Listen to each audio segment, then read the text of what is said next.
Hey, what's up guys? It's been quite a while since I've made a new video showing all the new masks and stuff like that, so I figured I'd go ahead and show you some stuff. I guess what I'll show you first is this little shrunken head that I made. I sculpted this with monster clay, and then I just molded it with plaster. It's all human hair, so yeah. I thought it was pretty cool. It's just kind of a little side project that I just worked on for a few days or whatever. So anyway, next up is this guy, which is basically a life cast of my face that I casted out of like a plaster mold. I did a plaster bandage mold over my face, and then I just created this. That's just camel hair eyebrows in there, really bloody and nasty. Leather strings. I just thought that was a cool little project. I sell those on my website, mattingleysmasks.com, for $19.95. So, pretty cool.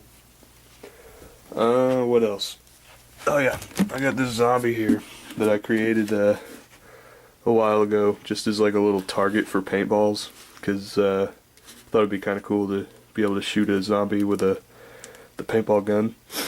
I didn't actually do a sculpture for this per se. It's actually I took my CFX armature and I dipped cotton balls in latex and just did layers and layers and layers over it. And then for the final layer, I just did, like, you know, the eyebrows and the nose and the mouth, like the bone structure and the ears and stuff like that. Not too detailed because I was just gonna shoot it with paintball gun anyway. But I thought it was a cool project. Then I went inside and filled it with fiberglass. You can see some of it's cracked from where I was shooting it. But I just did that to give it kind of a rigid support shell in there. So that's that. Not much to that. What else? Oh yeah, Cousin Clem. He doesn't have hair. It's just a wig. My aunt makes hair pieces, so cool. Yeah, here's Cousin Clem, and he's not wanting to stay up straight for me, but basically I'll try to get him in some good lighting. Anyway, I'll put some pictures at the end of the slideshow here, because this video camera's kind of low definition here. But I tried to sculpt a pretty realistic old moonshiner looking hillbilly thing, you know, and I painted it as best as I could. It's latex with another rigid fiberglass support shell in there. Just like that. And yeah, pretty cool. Started doing those support shells. They work really well if you're making like a bust or something. So that's that. Like I said, I'll put some pictures at the end of the video for you.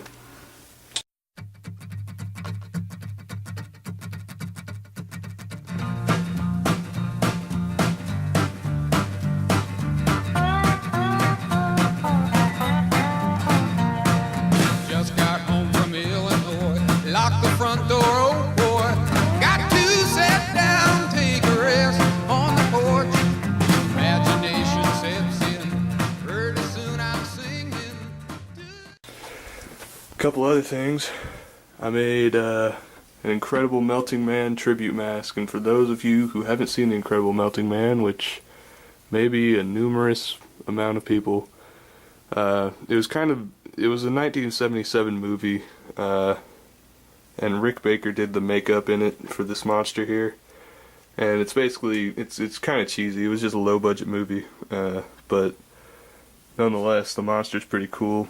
Basically he's an astronaut who looks into the sun, or something happens up there. Really, I don't even think it would be possible. I don't even know, but you know, he gets some kind of radiation gets to him, and he basically just winds up melting into this gelatinous pile of blood and disgusting matter.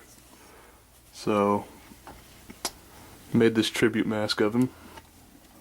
Some nice slobber there. Yeah. Well, I'm running low on space, so I'm gonna go delete some videos and I'll show you the next thing.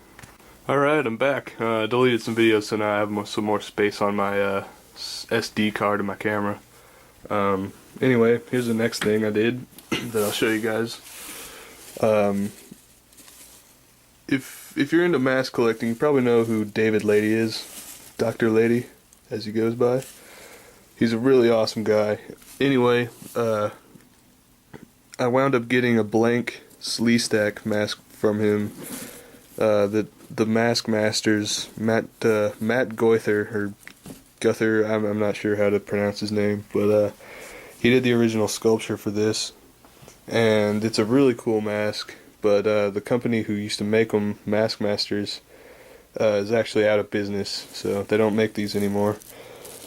But David Lady has the molds for them, and I was lucky enough to be able to get a blank cast of this. David Lady, he makes these really thick casts, and it's really nice. I mean, the mouth in this thing has got to be like 1 inch, 2 inches thick. I mean, solid stuff. So pretty cool. I got to paint them up. I don't usually get to do greens or you know, reptilian type colors a lot, so this was a lot of fun to do.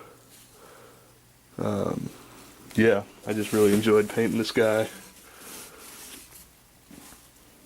So it's a pretty cool piece to have in the collection. Really awesome. So now I'll take you guys downstairs and show you some of the stuff that I've been up to down there since Maskfest. So here's what's going on down here in the workshop. Sorry about the horrible lighting down here. Like, seriously, every time I make a video down here it's god awful lighting, but I do what I can. Tiny, I think the last you've seen of him was his sculpture. Here he is, full mask form. Pretty cool. Once again, terrible lighting down here. It's really bleaching the color out on him. There we go. But, yep. Crazy clown. Pretty cool. It's a really big mask, so it'd fit just about anybody. The teeth are molded in separately and they're glued into there one by one. And then you got these eye slits in here, which seem really small, but they work really well for vision. So yeah, there's that. I got 2 of those that I've made. Have a big pile of ears down here for ear necklaces. Those seem to be pretty popular. I've been messing around with these Dawn Post pig masks that I have. I got another one back there. Silicone. I tried out silicone. I'm not very good at it, but it was my first time. I made a Tommy mask, and yeah, what can I say? It's kind of lackluster, but I did the best I could with how much I actually knew about silicone, which is very little. It's got camel hair glued on. Here's my face in silicone. I had a little bit of silicone left over from this mask. I just got a trial kit from Smooth On, so that's all I had left. Another hanging face of mine. This is off a dummy. I got this from a gun range. This is one of the targets. So anyway, it was getting shot up pretty good, and once they called the range cold, I went out there. You know, everybody gets to go out there and check out the damage, and this is one of the things that was out there. I decided I'd grab it and take it home as a souvenir, because it was just, you know, laying in the mud. So Iowa Clown, you guys have seen that, I think. Chopper, you guys have seen him. Yeah, I finished the scale and everything for this guy. Jigsaw John, severed head prop. It's got a nice foam core in there, really nice. I'm thinking that is about it. Got these cool ice cube holders, hold my heads on. Those are pretty cool. Molds down there. I have a bunch of these mask wall mounts. And when they're out of the bubble wrap, you take them out of there, stick them on the wall. They have these nice brackets in the back that you can hang up. They're really easy. Put a mask on there, you're good to go. It's got a bunch of blank stuff back here. And my meat hooks. I think that's about it, guys. You can find most of the stuff that I just showed you here on the website www.mattingly'smasks.com. See you guys later.